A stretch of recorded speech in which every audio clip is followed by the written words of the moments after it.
जीवन का महत्व। 4 दीपक आपस में बात कर रहे थे। पहला दीपक बोला, मैं हमेशा सुंदर और आकर्षक घड़ा बनना चाहता था, पर क्या करूं, ऊपर वाले ने मुझे दीपक बना दिया है। दूसरा दीपक बोला, मैं भी अच्छी भव्य मूर्ति बनकर किसी अमीर आदमी के घर की शोभा बढ़ाना चाहता था, पर क्या करूं, कुम्हार ने मुझे एक छोटा सा दीपक बना दिया है।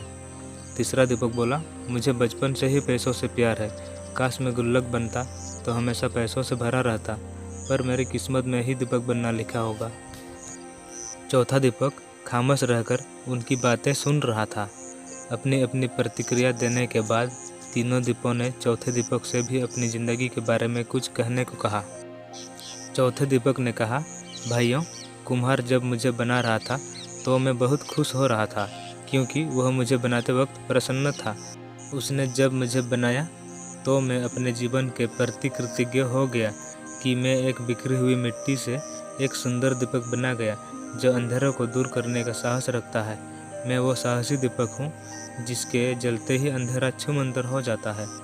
मैं आभारी हूँ उस कुम्हार का जिसने मुझे ऐसा रूप दिया कि मुझे भगवान के सामने मंदिरों में प्रज्वलित किया जाता है। मेरी रोशनी में पढ़कर ना जाने कितने होनहार बच्चे आज बड़े बड़े अफसर बन गए हैं और देश की सेवा कर रहे हैं। मेरा प्रकाश सिर्फ अंधेरे को दूर करना ही नहीं, बल्कि एक नई उम्मीद और नई ऊर्जा का संचार करता है।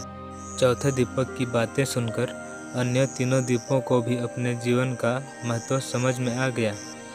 दोस्तों, अक्सर हमें भी जो मिलता है या जो हम हैं उससे संतुष्ट नहीं होते और उन 3 दीपकों की तरह अपने कुम्हार यानी ईश्वर से शिकायत करते रहते हैं। लेकिन अगर हम ध्यान से देखें तो हमारा जीवन अपने आप में बहुत ही महत्वपूर्ण है और हम जो हैं उसी रूप में इस जीवन को सार्थक बना सकते हैं। इसलिए चौथे दीपक की तरह हमें भी जो है उसमें संतुष्ट होकर अपना सर्वश्रेष्ठ जीवन जीने का प्रयास करना चाहिए। दोस्तों, आशा करता हूँ कि कहानी पसंद आई है तो लाइक करोगे और सब्सक्राइब करोगे। Thank you.